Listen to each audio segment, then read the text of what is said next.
My wife said, "It's not my duty to fulfill your desires." I still remember the exact moment the words left her mouth. Not in anger, not in haste. Calmly, deliberately, as if stating a fact she had rehearsed 1,000 times. "It's not my duty to fulfill your desires." At first, I thought I'd misheard her. I froze mid-step, holding my phone, trying to process what I had just heard.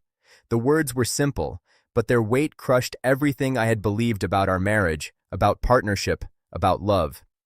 We had been married for 6 years. Not perfect years, but years full of promises, mutual respect, shared dreams, intimacy, and compromise.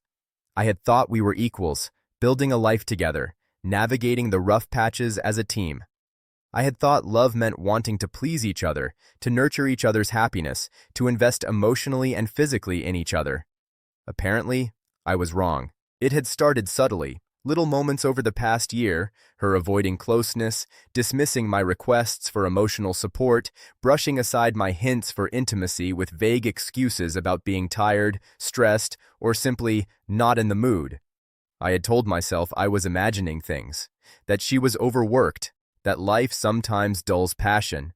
But that day, the truth became undeniable. I had tried, gently, to discuss my feelings. I wanted more connection, more understanding. I wanted to feel desired, to feel seen. I thought marriage was about balance, give, take, share. I never imagined the response would be so cold, so final.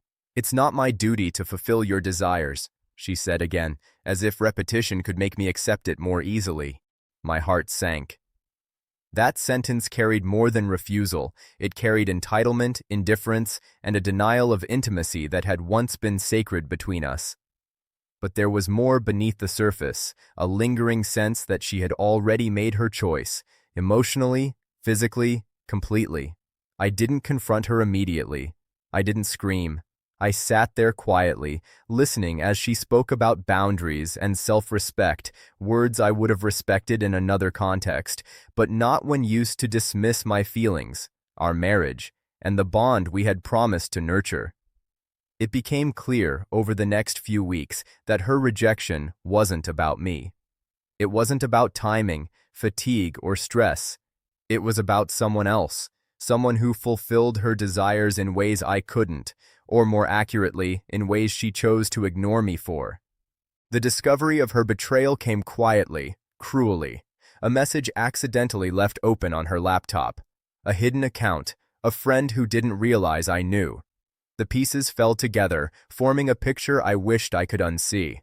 She had been seeking attention, affection, and fulfillment outside our marriage while telling me, boldly, unapologetically, that it was not her duty to care about my needs.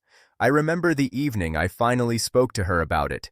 My voice was steady, though inside I felt the storm of hurt, anger, and disbelief. "Is this true?" I asked. "Are you seeing someone else?" She didn't deny it. She sighed, leaned back, and gave me the same calm, deliberate stare I had seen 1,000 times before, only now it felt cold, calculating. "Yes," she said, "and it doesn't change anything about me. I just can't be responsible for fulfilling your desires. It's not my job." The clarity in her tone broke something inside me. Not the marriage, that was already broken, but my illusions about who she was, what she valued, and what our bond truly meant to her. I left that night, not in a rage, not with shouting or dramatic confrontation. I simply walked out, quietly, methodically. Every step was a decision to reclaim my dignity, to remove myself from someone who had dismissed my worth, my needs, and my love as optional. In the weeks that followed, I processed the betrayal in silence. Friends offered advice: fight, confront, salvage. But I realized something vital. Love is a two-way street.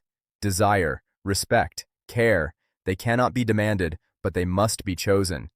And she had chosen not to. I filed for separation. It was messy, painful, and heartbreaking. Legal documents, shared property, memories of years spent together, every detail felt like a wound. But the greater pain had already been inflicted months earlier with her words, her betrayal, her refusal to honor the emotional bond we had sworn to protect. Months later, she tried to justify herself, to explain her actions, to reclaim some semblance of moral high ground, but her words had lost their power. I had learned something essential. No amount of explanation can undo the violation of trust, nor can it erase the erosion of intimacy caused by someone who refuses to engage in the mutuality of marriage. I rebuilt slowly. Friends became my family. Work, hobbies, and travel gave me purpose. And over time, the pain dulled, leaving behind wisdom. I realized that desire, care, and respect are not obligations, they are choices. And sometimes the bravest act is to walk away when the other person refuses to choose you. Her declaration, "It's not my duty to fulfill your desires," still echoes sometimes. But now, I hear it as a lesson rather than a wound. A lesson about boundaries, self-respect, and recognizing betrayal before it destroys you completely. I didn't beg, I didn't grovel, I didn't stay hoping she would see the error of her ways. I walked away quietly, leaving the betrayal behind, and in doing so, I found something far more valuable than compliance or denial: my own peace. Sometimes the harshest words reveal the truth we've been afraid to face. And sometimes the only way to honor yourself is to walk out the door and never look back.